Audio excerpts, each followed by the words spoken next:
Hello, I'm Maruk Said, your microbiology guide. Let's explore in-depth micro techniques and uncover groundbreaking insight together on this educational journey into the fascinating realms of microbes. One of the herpes viruses, Varicella-Zoster virus, causes two diseases: varicella, better known as chickenpox, and herpes zoster, sometimes called shingles. Because shingles resemble a belt, the term zoster really refers to a particular style of belt used by Greek soldiers in history. If you have watched till here, don't forget to subscribe to Family of Science Lovers. Press the bell icon button so you are always updated.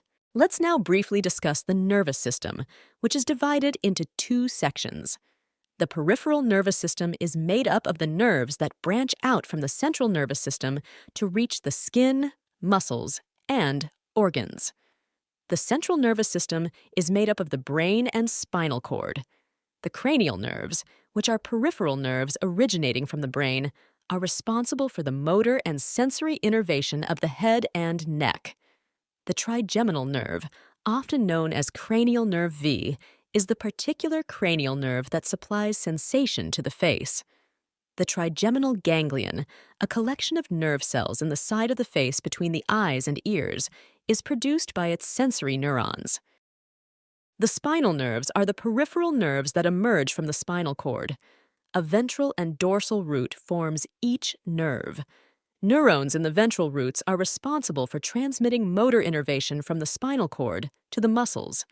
Sensations from the skin and other tissues, such as touch, temperature, pain, and pressure, pass through first-order sensory neurons in the dorsal root ganglion close to the spinal cord, then via the dorsal root and into the spinal cord, where they synapses with second-order neurons. Now, a dermatome is a specific patch of skin that each spinal neuron is responsible for sensing. The S1 nerve, for instance, would feel pain if you stepped on a Lego, whereas the L5 nerve would feel pain if you struck your big toe on a table leg. If you have watched till here, don't forget to subscribe to Family of Science Lovers. Press the bell icon button so you are always updated. Varicella-Zoster virus is a double-stranded DNA virus, protected by a protein coat called capsid, which is enveloped in a lipid membrane. After entering respiratory epithelial cells at first, the virus subsequently spreads to other cell types. By merging its membrane with the cell membrane and releasing the capsid within the cell, it enters each of these cells.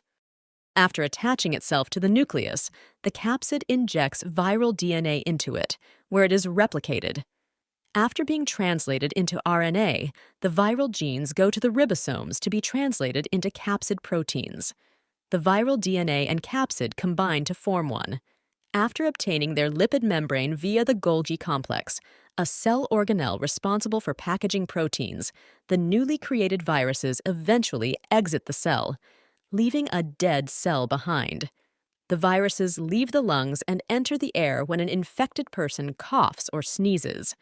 Additionally, coming into touch with an infected person's oral or cutaneous sores might spread the virus. The virus begins to replicate in the epithelial cells when it comes into contact with the respiratory mucosa or the skin of a new individual. It is quickly taken up by neighboring immune cells and sent to a lymph node in the region.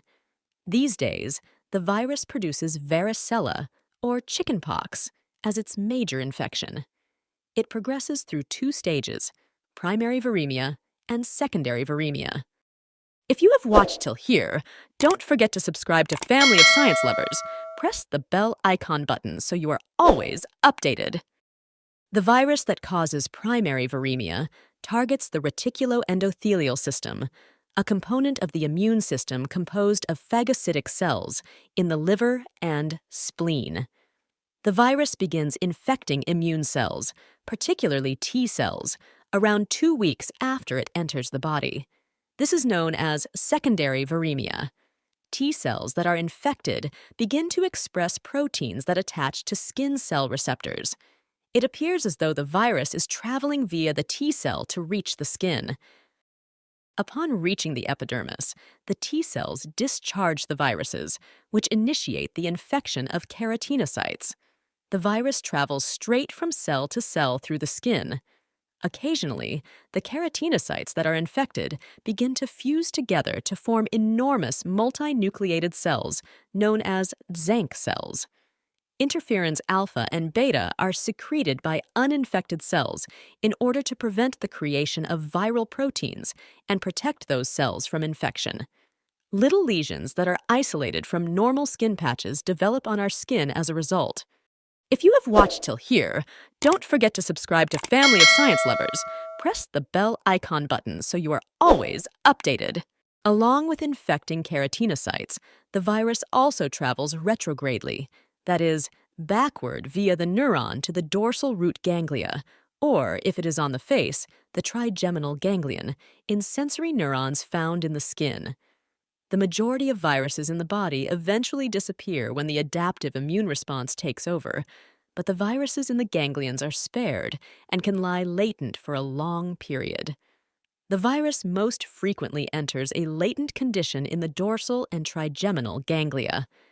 The virus may later reactivate if the immune system becomes weakened as a result of age, stress, or immunosuppressive medication.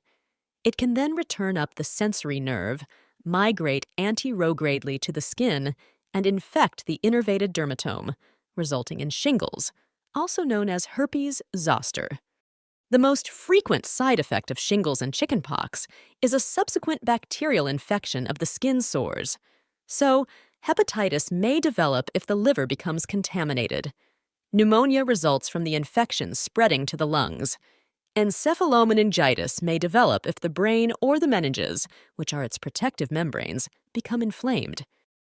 The onset of symptoms usually occurs 2 weeks after the virus enters the body. Typically, the illness results in a fever, headache, and generalized weakness. Skin lesions begin to show up on the face, torso, and scalp within a few days. Macules are first flat, red, and irritating patches. They get raised and eventually transform into papules, which are tiny, fluid-filled vesicles. The vesicles start to crust up and develop scabs in a matter of 1 to 2 days. The scabs peel off after around 5 days, generally leaving little trace of their presence. It is possible to notice lesions in multiple phases at the same time, since new crops of lesions continually emerge in different areas on the body every 3 to 5 days. On mucosal areas, such as the inside of the mouth, painful sores may also develop in addition to the itching lesions. If you have watched till here, don't forget to subscribe to Family of Science Lovers. Press the bell icon button so you are always updated. In the region where the rash is going to appear, shingles patients usually experience discomfort, itching, or tingling. The rash appears as a single vesicle-filled stripe on one side of the face or along the left or right side of the body.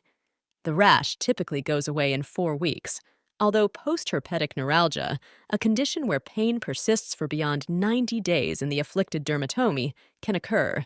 The diagnosis of shingles and chickenpox is often made based on the appearance of the skin lesions, but it may also be verified by looking for multinucleated large cells in the vesicle fluid using the Zank test. More frequently, PCR or blood testing for Varicella-Zoster antibodies can be used to detect viral DNA. Topical antipruritic medicines are the majority of treatment for chickenpox, helping to minimize itching.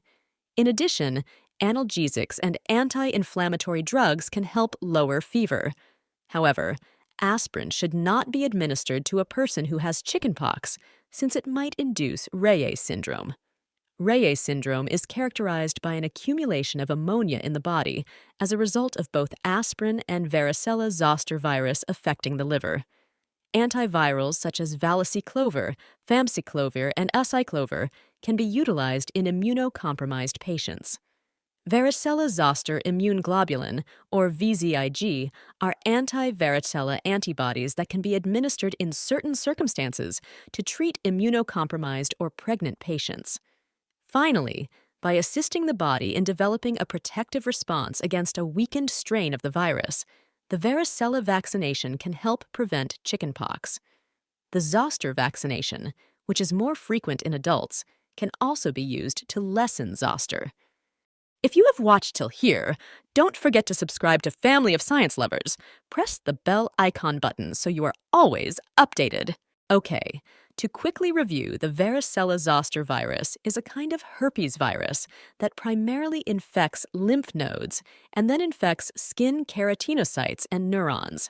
It moves retrogradely from the skin's neurons to the nerve ganglia, where it lies inactive.